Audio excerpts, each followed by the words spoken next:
And now, let's get on to the video.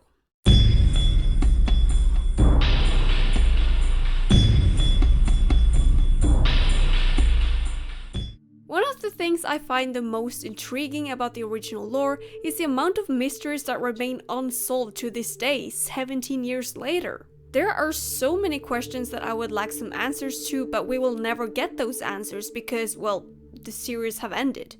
You know, I don't really count SSO because even though it started out as a continuation of the original lore, it no longer is. Star Stable Entertainment themselves have said that they're trying to find their own path and trying to distance themselves from the original lore, so SSO will probably not have the answers to all of these mysteries that I'm about to mention in this video. But that doesn't keep me from thinking about it. So let me present to you a couple of these mysteries that I think a lot about from the original lore. First and foremost, I want to know who Sabines' family is. Sabine is said to be from a very rich and powerful family in Jorvik, and that her father is especially powerful for the school. And even in later games her family keeps coming up that way, even though they're not mentioned a lot.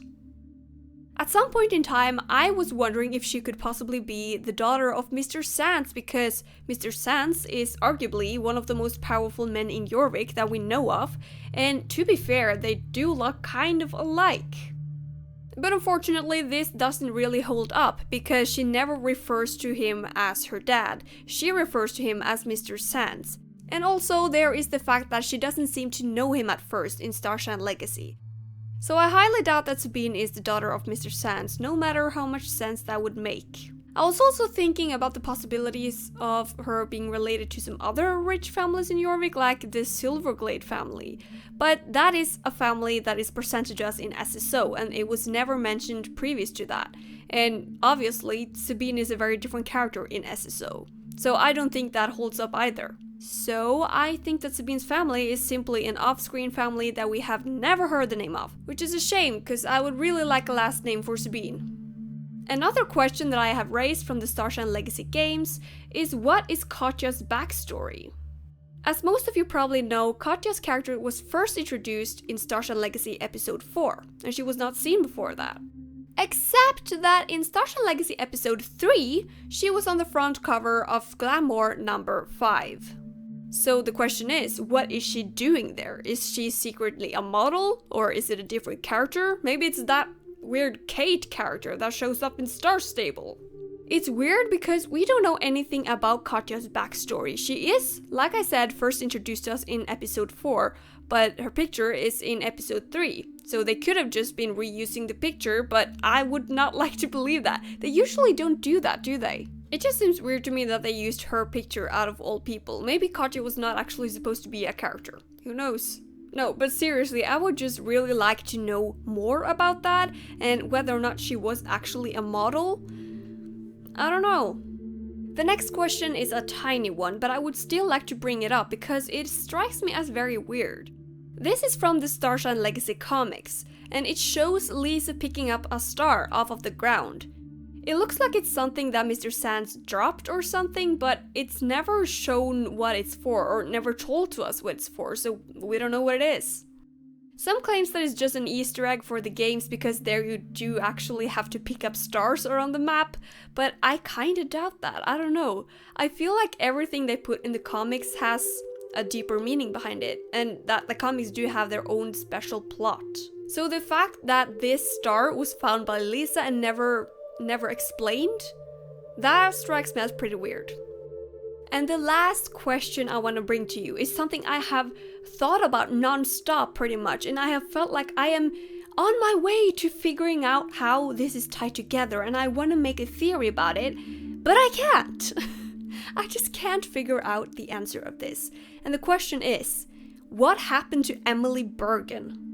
In case you're unfamiliar with this character, she is the wife of Morris Bergen, and she only appears in the Star Academy comics. So here's the thing, she fell into a mysterious coma, and now her husband, Morris, is looking for a cure called Parthenope, which is a magical tune forgotten by man with magic abilities. And to be fair, even though the whole plot of the comics is pretty much unsolved, I would like to bring up this question as the biggest one, because it feels like that is the most important question of the entire plot. what happened to her? And I want to bring up some of my observations on this matter.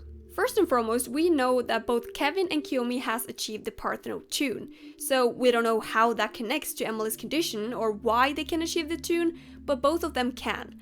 And I suspect that the plan was for all 4 of the main squad to achieve this Parthenope tune, because they are the main squad and they are special just like the Soul Riders.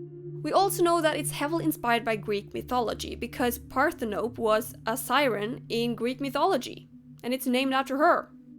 I want to especially bring up the part where Kevin achieves the tune, because the way he achieves it is by converting Emily's brain scan into harmonies. And that strikes me as pretty strange, because that would mean that Emily has the tune inside her head. So the way I see it, that would mean that Emily's a siren. Yeah? But the question still remains, what happened to her? And this question is driving me crazy because there's no way to figure this stuff out. I have actually tried contacting the developers of the comics, but with no luck. They either don't remember or they don't answer. I kinda suspect that it has something to do with Morris's old band, Velvet Sky, because the timing seems to work out pretty well. But I still can't figure out what it is. So hopefully that is what you can help me with. Maybe some of you guys have some inside information, or maybe you are extraordinarily interested in Greek mythology. So if you got any information or anything that can help me to solve these mysteries, then leave that down below. And as always, I hope you enjoyed this video, and if you did, I'll see you around. Bye!